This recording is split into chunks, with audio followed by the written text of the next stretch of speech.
Yes, so hi everybody. It's your girl here, AEC 1127, back with a new video.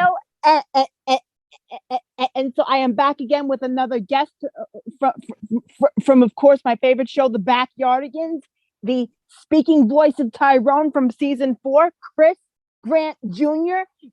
Man, it is so good to see you again. How are you? How have you been? Thank you so much for agreeing to do this with me. Alison, thank you so much for having me on. It's a pleasure. I've been doing really well. Thank you. It has felt like it's been a while, but it's great to see you again too. Yeah. So, just like I was telling Corin from last week, since my YouTube channel has lots of Backyardigans videos on it, and because, since I've been a fan of the Backyardigans ever since it started in 2004, it ended in 2010, and I watched it even in reruns all the way up to 2013. Wow, that is like super fandom. I saw your episode with Corin. That was such a great episode. I saw bits and pieces of it. It seemed like a great time, but you've got the trivia down. I just want to say I'm so impressed by like how well you just can recall all the episodes and things like that. Yeah. Yeah. So since you were on season 4, which I happen to have here in my collection, it's down there deep. And yeah, so you were in the following: Robot on a Rampage, and you were also in We Are Pirates, which was the last Backyardigans DVD from 2011. You were also in the Adventurers Club. Yes, yes, that was it. Yep. Yeah. And did you what about Catch That Train? Do you remember that episode? I sure do. Good. That was actually my favorite episode to shoot. Oh, that's cool. And just just like I was asking Corin, so from what he told me, that when you guys would be recording in the studio, because where you guys did the singing and the voiceover, you guys were at the studio, Dubway Studios, which is located in downtown New York. Yes, it was awesome. Every time going to New York, it's just an awesome time. Like there's so much to see. There's so much, city vibes that you get. And Dubway was amazing. All the people there that I got the chance to work with, putting these episodes together. It was such an awesome team. I had a great time. Oh, that's cool. Oh, and by the way, since my co-host Stephanie is finally here with us, my co-host Stephanie loves the Backyardigans as much as I do. Awesome. Hey, Stephanie. I don't know. I gotta switch my. It's only letting me see like one person at a time. Let me see if I can. Oh, here we go. Oh, yes, she's got the Austin profile picture. I see it. Yeah, because since her favorite character is Austin, she loves Austin. I like all characters. I don't have a preference. Yeah, I can't be mad at that. Austin was nice because he was like perfect seasoning. He wasn't in every episode, but when he was there, it was always like it was a great one. So yeah, because just like just like in the intro and just like in the outro, they would line up the same way, like they would do in the intro. Every time. Yeah, but with that, they only did that lineup in seasons 2, 3, and 4. But in season 1, they did not line up the exact same way. Yeah, there was a difference, and there were like little small changes, and even some big changes throughout the course of the show or whatever. But I always felt like it kept the same. That was one of the things about the Backyardigans through the 4 seasons, is it always kept that same nostalgic energy that it had from season 1, Yeah. Yeah. Yes. So since you were on season 4, so that was only from 2009 to 2010, so that was only for 1 year. Yes, it was, and it was an exciting year. It was full of so much change, and what I loved was Janice's ability to keep that same energy and the same culture for the show, even as different kids were swapped in and different voices came in. Janice just made sure it always had the same original flavor of the first cast, Right. Yeah, so this year will mark 19 years, and just like we said in our last meeting, that next year The Backyardigans turns 20 years old on October 11th. 20 years old. Yeah, That's insane. That doesn't even sound right hearing it, you know? exactly. Yeah, and so one of the things that I was really hoping for that maybe whoever we can get, maybe we can all do like a big reunion. Oh, I would so be down. Anytime to team up with LaShawn and Jonah and all those people, like Corin and Leon Thomas and all those great folks. I would be on for that. Yeah, I mean, we could do it right here on my YouTube channel. That would be amazing. I think that'd be yeah, I mean, there's a few people that I follow: Sean Curley, Kristen Calabandi. Let me see, Jake Goldberg. Yep. Yeah. Yeah. So, yeah. But how did you get started with with voice acting? In this business, because it's really difficult. How did you get started? It is really difficult. And that's what, I've always had so much tremendous respect for performers and actors. And I know the grind that it takes. Some people spend their entire lives, decades and years, just getting that one role. And much like baseball, it's like you got to fail 1,000 times. And it's not about the failures. It's about the one time you succeed. So I actually, I had my first audition. I didn't even really want to be an actor or get into that. I was always... I can't say that. I acting was like in the ballpark of things that I wanted to do, but I leaned more heavily towards sports and those kind of things. So there was an open casting call in Secaucus for The Lion King on Broadway. That's right. Yeah, and I went and auditioned for that, and I caught the acting bug because out of all the people who auditioned, I ended up in the last 5 kids being considered for the role. So they had us doing acrobatics and going through like the whole show and all that stuff. So I just loved it. I loved just getting to creatively work with so many different people to put together something that means so much to so many people. And so after that, didn't end up getting that role, but the very next audition I did was for singing Austin on a TV show called TheBackyardigans. I kid you not. So Stephanie, your favorite character is Austin. Who knows? It could have potentially been me. Not really, because my voice didn't sound right for that. And so I went into the room. They had me read a couple of lines, and they immediately were like, we don't know about it for Austin. I was like, okay, put a good face on it. Thanks, guys. And they're like, but wait. You'd be great for this character, speaking Tyrone. And so it was pretty much history from there. I think I had only done one other audition for it, but I'm pretty sure, and they had said that as soon as they heard it, they knew that I was the next Tyrone. So I thought it was just crazy. So that's how I kind of got into the game, Yeah. Yeah. Oh, and by the way, since I know that the Backyardigans also airs in different countries, with different languages, but it just so happens that both me and Stephanie are bilingual. Are you serious? Okay, Yeah. What languages? Oh, well, me and Stephanie both sing and talk in Spanish. Wow. That's insane. Yeah. No hablo español, pero I speak a little bit, okay? Not too... Yeah, well, one of my favorite artists, actually, the one who inspired me to sing in Spanish was, of course, Selena. Oh my goodness, Selena. Yeah. Wow. That is my wife. That's her favorite singer. I kid you not. Way. No way. Yeah, well, tell her she's not alone, man. I have because I am a massive Selena Quintanilla fan. I have a lot of Selena shirts, Selena. Yeah.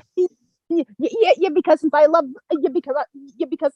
both the Selena Netflix series and of course the movie. Yeah, they did do the new Netflix series.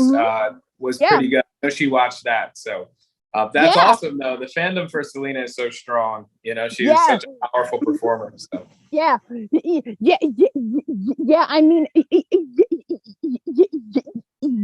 so would it be okay if I sing some Selena for you a little bit? Oh, please. I would love that. Okay. Okay. All right, let's do it.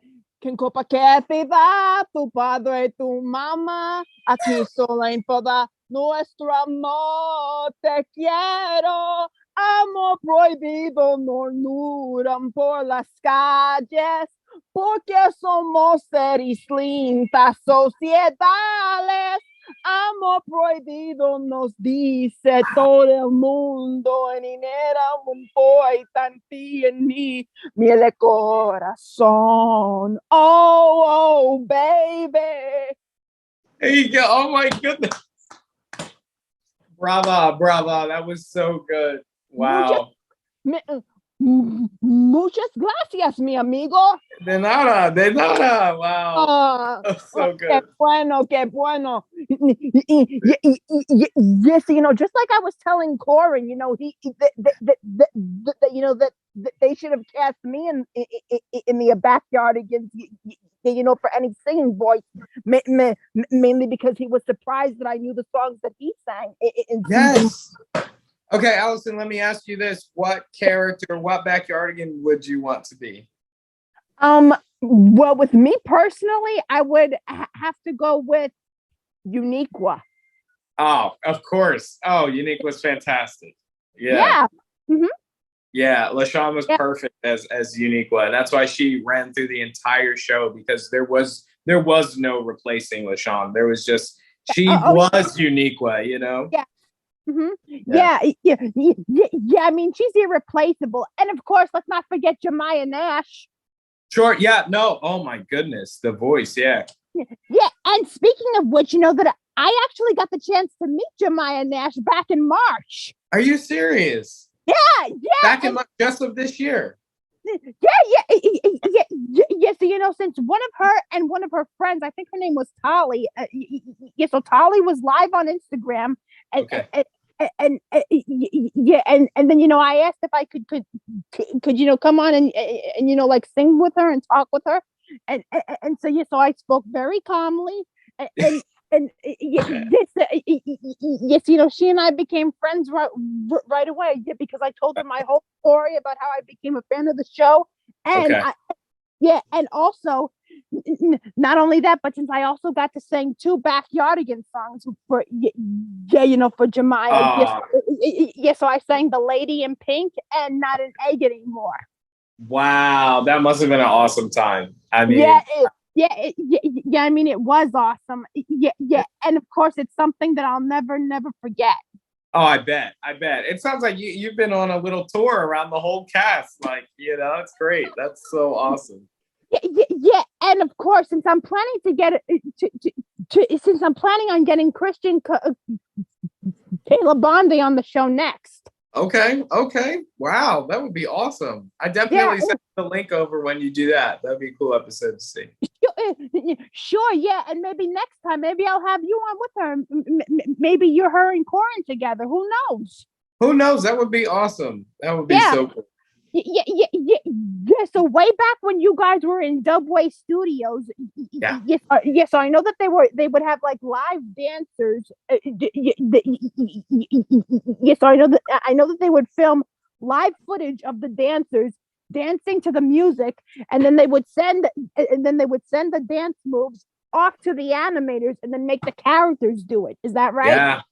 Absolutely. I know that sometimes when recording episodes, they would show partially animated, sometimes fully animated mocap. They would wear motion capture suits, and we would get to see the characters kind of coming to life, and then we would get to embody just their movements and all those kind of things in the way that we would sing and perform and speak. So the motion capture was one of the most fascinating parts of the show, because it was one of the first to really pioneer 3D kids shows that were animated in that way. You know what I mean?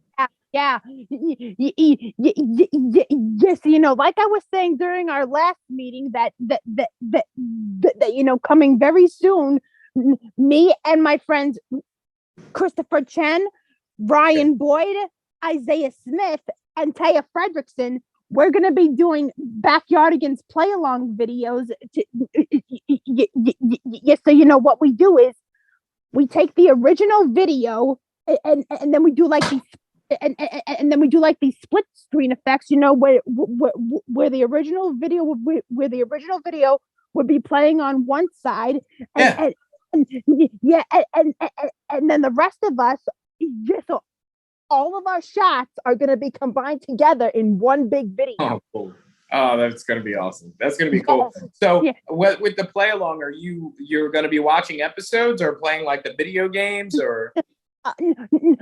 Oh no, we would be playing along to the actual episode. Oh wow! Wow! Oh yeah, I was thinking like commentary or playing along, but actually like acting out the episodes with it. Right, yeah. And of course, there's also wardrobe changes. You know when, so you know, as soon as the backyard changing sequence starts, that's when we get into our wardrobe changes, but we have to be real fast. And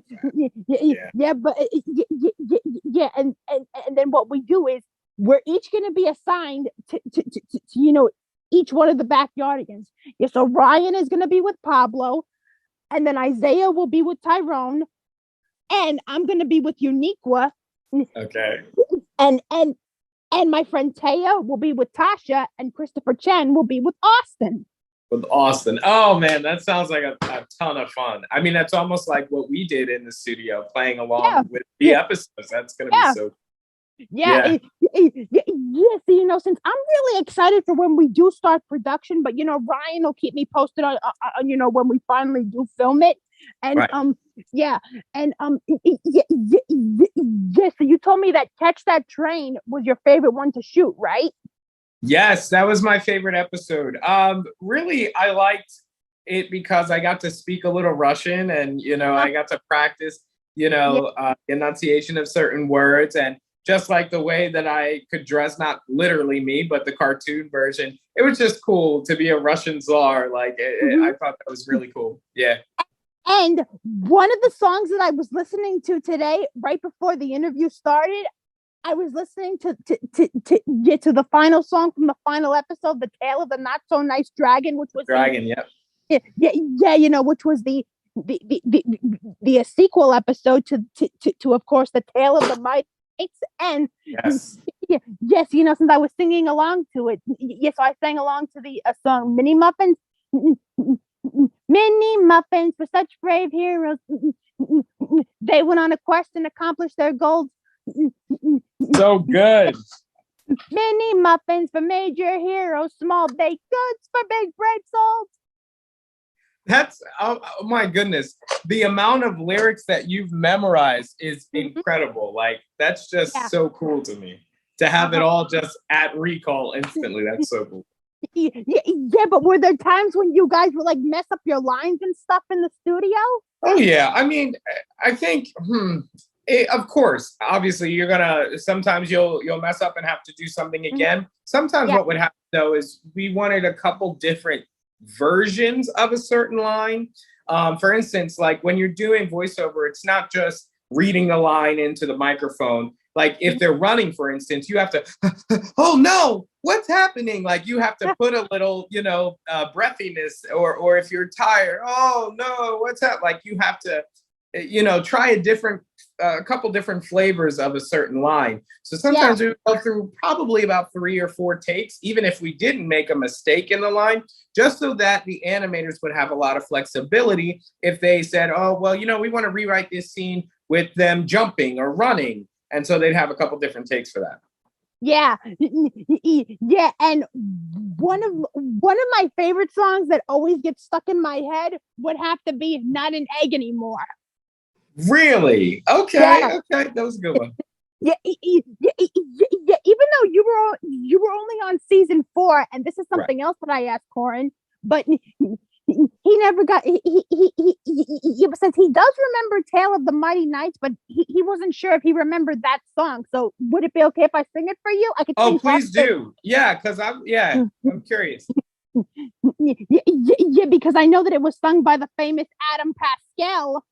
Oh wow, look at that. Okay, let's hear it. All right. I scrambled to the forest where the flighty fairy sings. Then I cracked my shell some more and I grew a couple wings.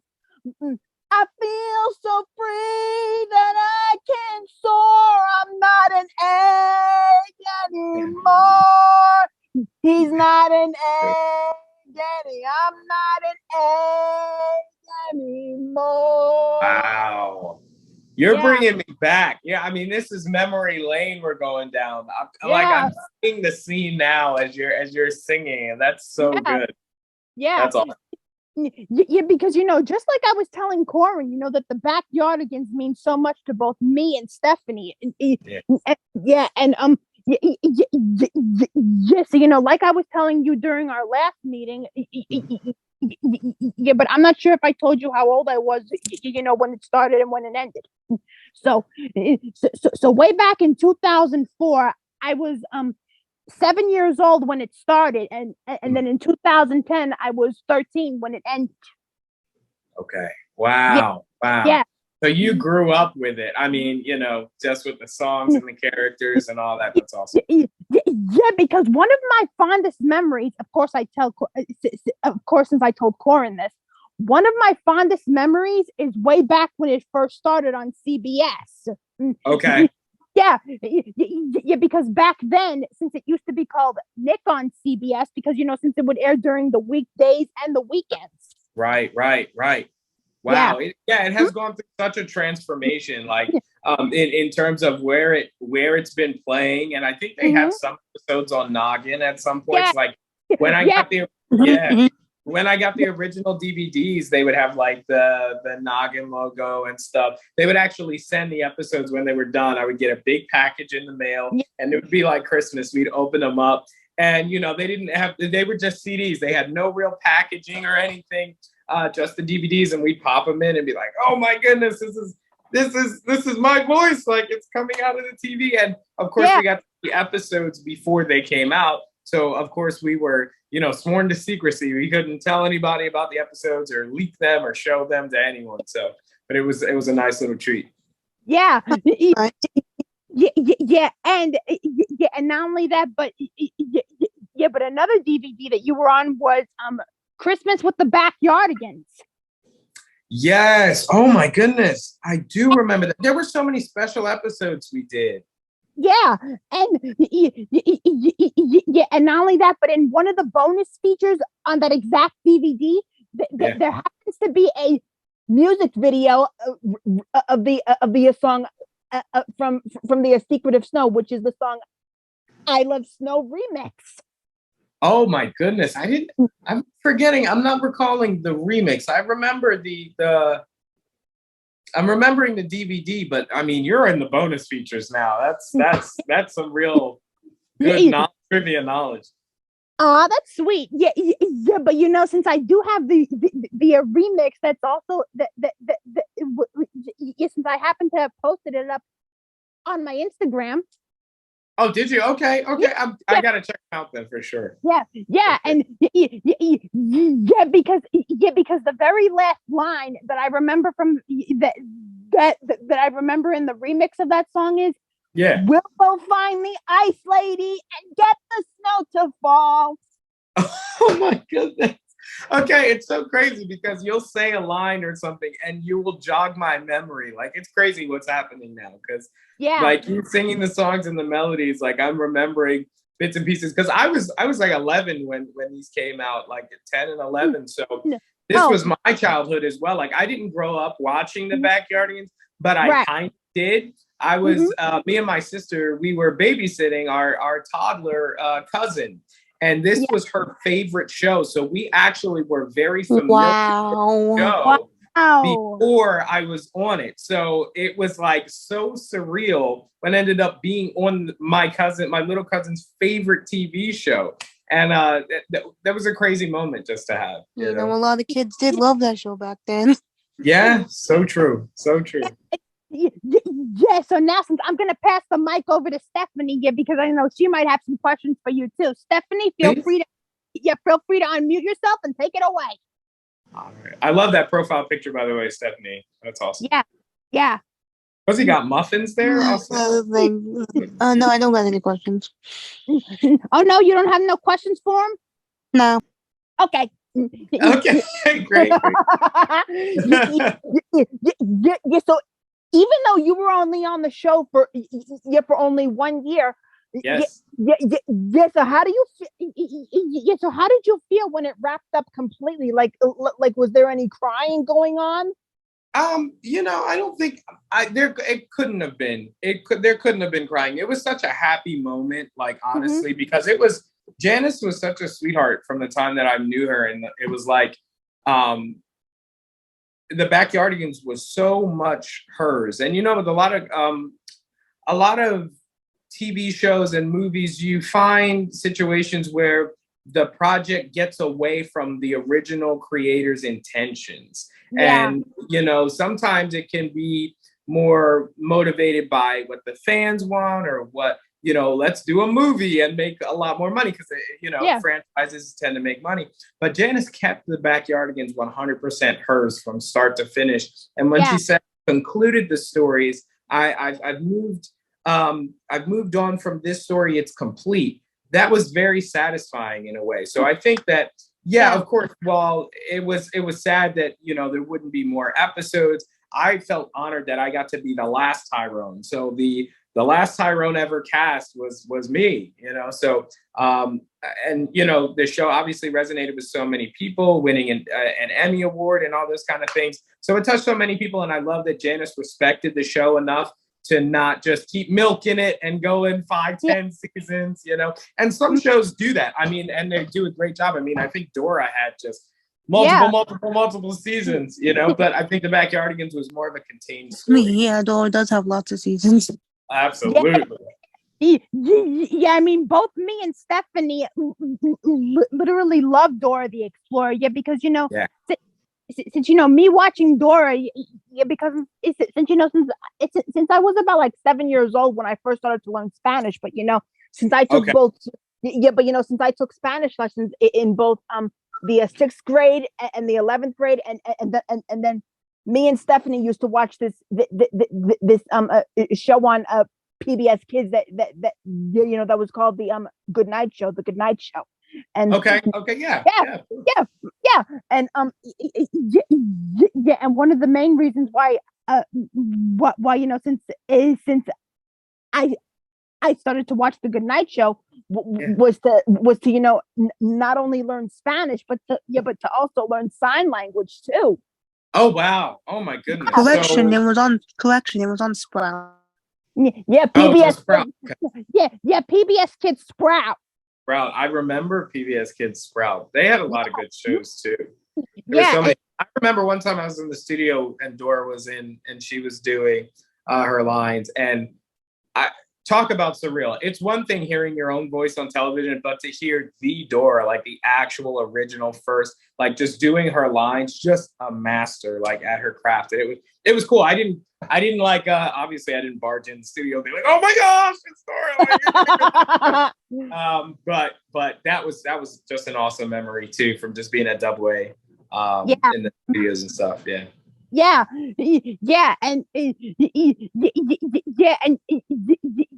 since I was telling Corin, just last weekend, since I told them that since the show means so much to me, and one of my other fondest memories would have to be the live shows that they did.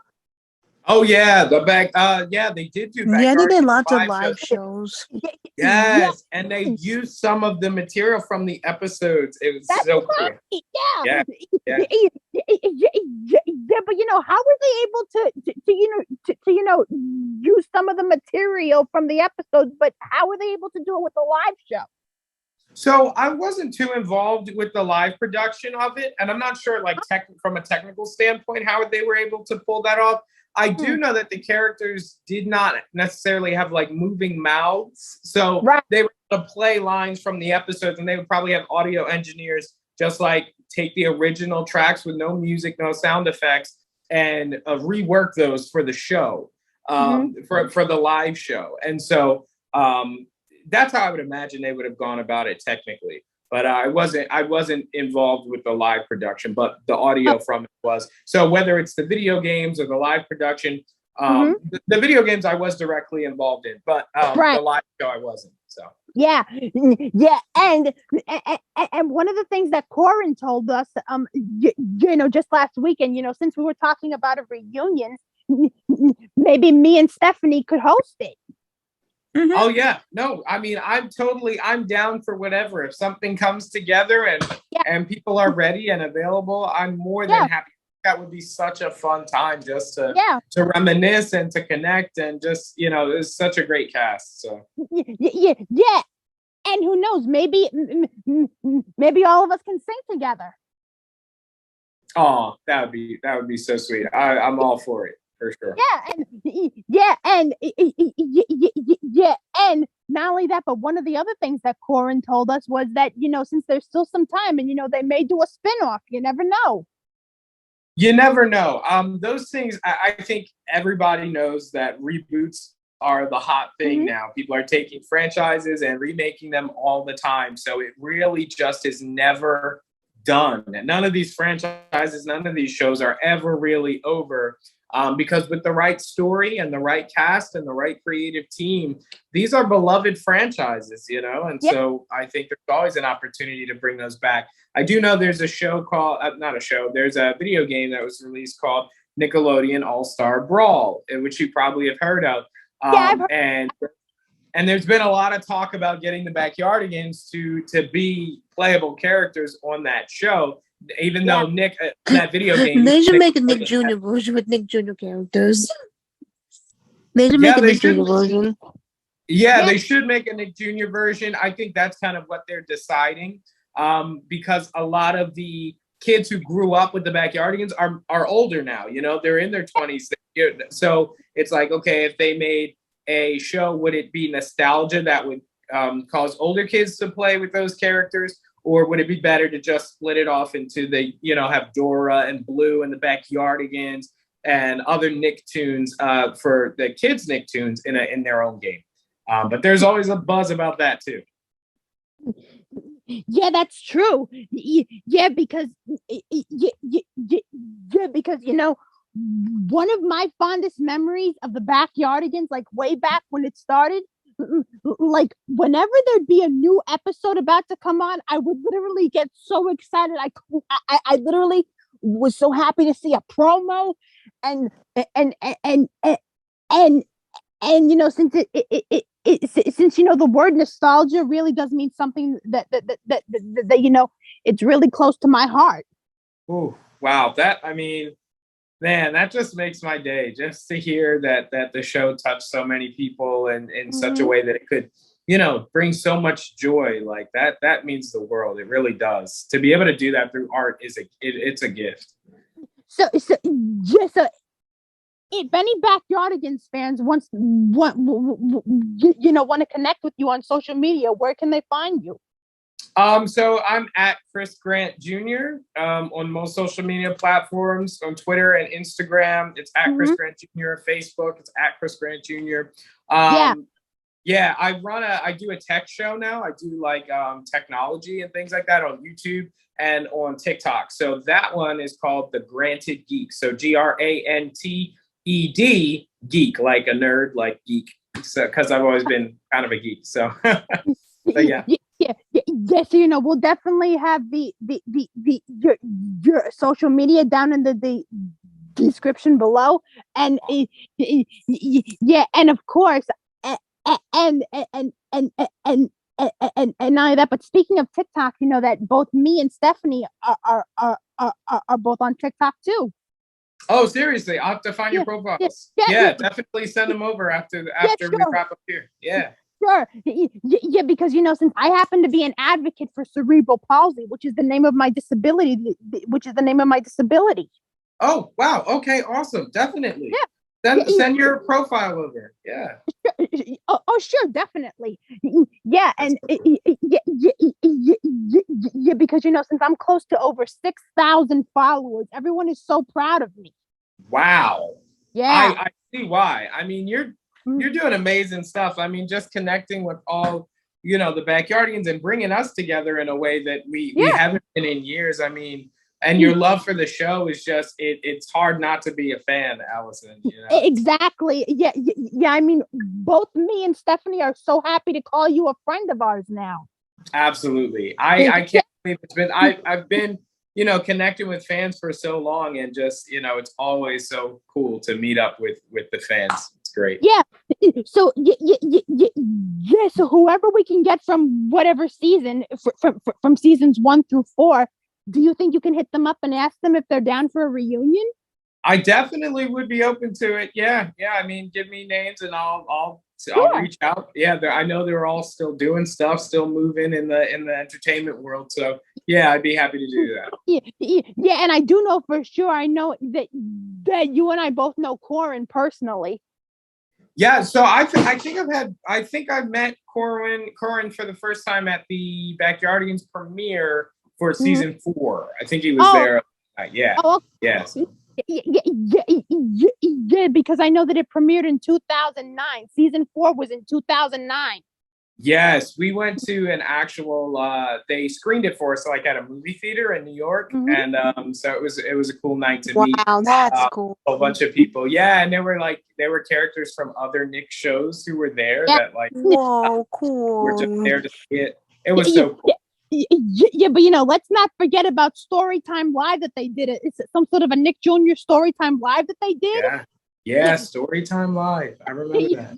Yeah, but not just that. I think they had like the Wonder Pets, Ni Hao Kai Lan. Yes. Oh, those are amazing shows. Oh, by the way, before I forget, don't forget about Mega Music Fest from 2010.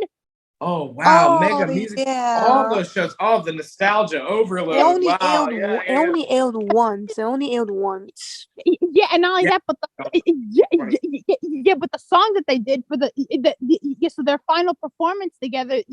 So for the Backyardigans part, the very last song that they did together was "I've Got a Feeling That Tonight's Gonna Be a Good Night." Wow. Yep, a cover of the Black Eyed Peas.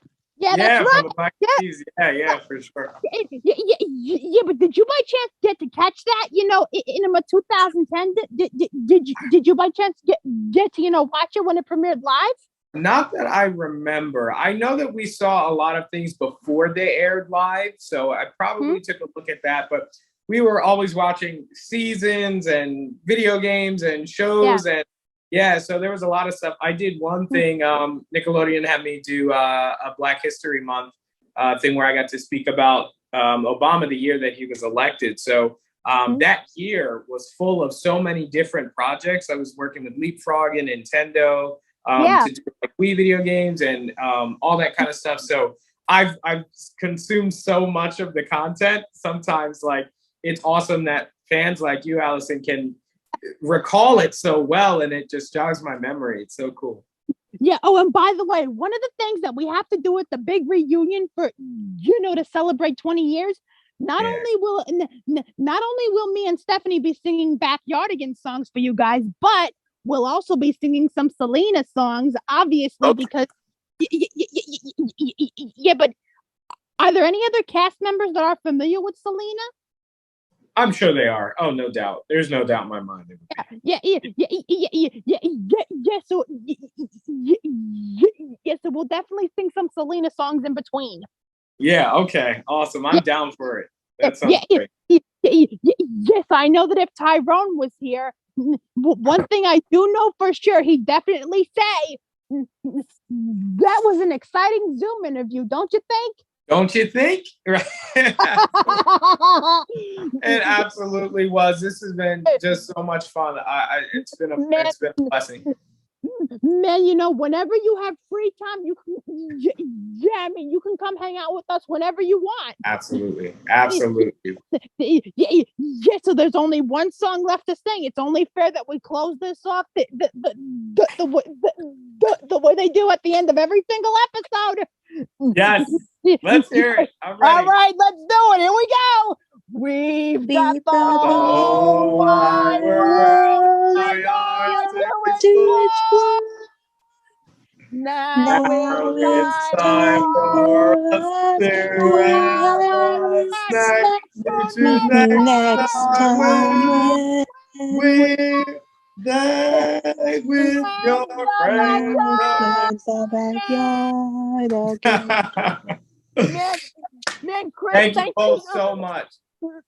Man, thank you so much for coming. Thank you so much for agreeing to do this with us. We want you to know that we love you so much. It is a huge honor and a blessing to now be friends with you. Oh, well, the fandom lives on forever. So thank you so much for having me. Yeah, so this is your girl AEC 1127 signing out, and remember to subscribe down below for more new videos coming very, very soon. Bye, everybody. Bye. Thank you all for watching, and I'll see you all next time.